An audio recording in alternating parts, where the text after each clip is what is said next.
اس سورہ مبارکہ کو الصلاح قرار دیا گیا ایک حدیث میں۔ اس کا جو اسلوب ہے وہ دعا کا ہے، اور دعا کے ساتھ اس کی جو مناسبت ہے، اور پھر اسی کی وجہ سے ہماری نماز کا یہ جزو لا ینفک بنا دیا گیا۔ بلکہ ایک حدیث جو میں آپ کو سناؤں گا اس میں اسی کو نماز قرار دیا گیا، الصلاح یہی ہے۔ ویسے وہ حدیث مبارک موجود ہے، من لم یقرأ بفاتحۃ الکتاب لا صلاۃ لمن لم یقرأ بفاتحۃ الکتاب، جو شخص سورہ فاتحہ کی تلاوت نہیں کرتا اس کی کوئی نماز نہیں۔ اس کے حوالے سے بھی ہمارے ہاں دو مسلک ہیں، ذکر صرف اس لیے کر رہا ہوں کہ آپ کے علم میں ہو، ان میں کوئی بنیادی فرق نہیں ہے۔ کسی بھی ایک رائے کا انسان قائل اور حامل ہو سکتا ہے بغیر اس کے کہ دوسرے کو بالکل غلط قرار دے، بلکہ یہ کہ اس کے لیے بھی گنجائش اپنے ذہن میں اور اپنے دل میں رکھے۔ اور دوسری آیت یہ ہے کہ اس کا حصہ نہیں ہے۔ اسی اعتبار سے یہ کہ یہ سورہ مبارکہ نماز میں پڑھی جانی ضروری ہے، لا صلاۃ لمن لم یقرأ بفاتحۃ الکتاب۔ البتہ یہ اختلاف ہے، یہ بات جو میں ذکر کر رہا تھا جو ذہن سے نکل گئی، کہ آیا مقتدی جو ہے امام کے پیچھے کھڑا ہو کر جب نماز پڑھ رہا ہو تو کیا اس صورت میں بھی اس کے لیے لازم ہے کہ سورہ فاتحہ پڑھے؟ اس میں دو رائے ہو گئی، بلکہ تین۔ ایک رائے انتہائی ہے اور وہ فقہ حنفی کی طرف منسوب ہے کہ اگر آپ امام کے پیچھے مقتدی کی حیثیت سے نماز پڑھ رہے ہیں تو کسی بھی رکعت میں آپ سورہ فاتحہ نہیں پڑھیں گے۔ ایک دوسری بالکل برعکس رائے ہے، وہ امام شافعی رحمۃ اللہ علیہ کی ہے کہ ہر حالت میں، چاہے امام جہری رکعت پڑھا رہا ہو جس میں وہ بلند آواز سے سورہ فاتحہ پڑھ رہا ہو، اور چاہے وہ سری رکعت ہو، ہر حالت میں مقتدی کو بھی پڑھنی ہے۔ ایک تیسری رائے بین بین ہے، وہ امام مالک کی ہے رحمۃ اللہ علیہ، کہ جو سری رکعت ہے جس میں کہ امام بھی خاموشی سے پڑھ رہا ہے، مقتدیوں کو بھی پڑھنی چاہیے۔ جو جہری رکعت ہے جس میں کہ امام بلند آواز سے پڑھ رہا ہے، اس میں مقتدیوں کو خاموش رہ کر پوری توجہ جو ہے سننے پر صرف کر دینی چاہیے۔ اذا قرئ القرآن فاستمعوا له وانصتوا، جب قرآن پڑھا جا رہا ہو تو پوری توجہ اس کے پڑھنے پر مرکوز کر دو اور خود خاموش رہو۔ میرے اپنی رائے میں یہ تیسری رائے سب سے زیادہ صائب ہے، اور اس میں کسی طرح کی بھی کوئی پیچیدگی پیدا نہیں ہوتی۔ بہرحال اس سورہ مبارکہ کا جو اسلوب ہے میں نے عرض کیا دعائیہ ہے، البتہ قرآن مجید کے علم اور حکمت کے اعتبار سے، اس کے فلسفے کے اعتبار سے ایک بات سمجھ لینی چاہیے۔ قرآن کا فلسفہ یہ ہے کہ بنیادی ہدایت ہر انسان کے دل میں موجود ہے، بالقوہ، پوٹینشلی۔ یہ جو قرآن مجید یا اللہ کی کتابیں نازل ہوتی ہیں یہ انہیں ایکٹیویٹ کرتی ہیں، وہ اندر کی جو ڈورمنٹ کانشسنس ہے، خوابیدہ شعور جو ہے اسے بیدار کر کے، اور پھر یہ کہ اسے اجاگر کرتی ہیں۔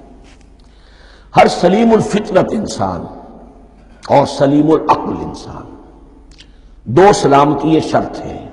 سلیم الفطرت، نیچر پرورٹڈ نہ ہو، فطرت مسخ نہ ہو گئی ہو، عقل سلیم ہو۔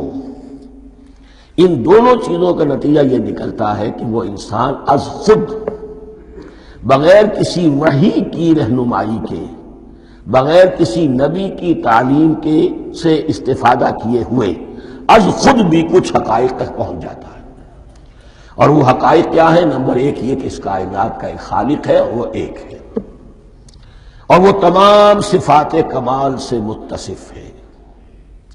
نمبر دو یہ کہ انسان کی زندگی صرف یہ زندگی نہیں ہے، بلکہ ایک اور زندگی ہے کہ جس میں اس زندگی کے اعمال کے نتائج برآمد ہوں گے۔ یہ دو باتیں، اس کی زیادہ وضاحت کے ساتھ جو ہے اس کا تذکرہ آئے گا سورہ لقمان میں، جہاں حضرت لقمان کی شخصیت کا تذکرہ ہے۔ لیکن یہاں صرف یہ بات سمجھ لیجئے کہ قرآن کا فلسفہ یہ ہے کہ ہر انسان میں، ہر فرد نوع بشر میں جو اپنی ولادت کے وقت مسلم ہوتا ہے، حضور کی حدیث ہے کل مولود یولد علی الفطرہ ابواہ یحودانہ او ینصرانہ او یمجسانہ، ہر بچہ نوع انسانی کا فطرت اسلام پر پیدا ہوتا ہے، وہ فطرت کے اندر وہ ہدایت ودیت ہے۔ اب اگر وہ فطرت بس نہیں ہوئی اور عقل جو ہے وہ صحیح رخ پر کام کر رہی ہے تو ان دو حقائق تک وہ انسان خود پہنچ جائے گا۔ لیکن ان دونوں حقائق تک پہنچنے کے بعد اب وہ دست بستہ دعا کرے گا کہ اے رب اب مزید ہدایت تو مجھے عطا فرما۔ ایک تو یہ کہ میں کیا کروں کیا نہ کروں، میری عقل اس میں ٹھوکر کھا سکتی ہے، میں کسی اچھی چیز کو بری سمجھ سکتا ہوں، کسی بری کو اچھی سمجھ سکتا ہوں، تو مجھے صحیح راستہ، صحیح راہ ہدایت پر چلا۔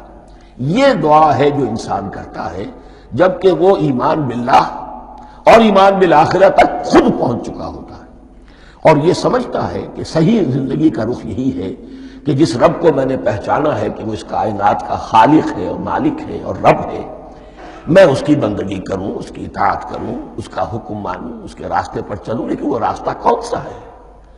اس کے لیے پھر دست بدعا ہوتا ہے کہ پروردگار تو میری رہنمائی فرما۔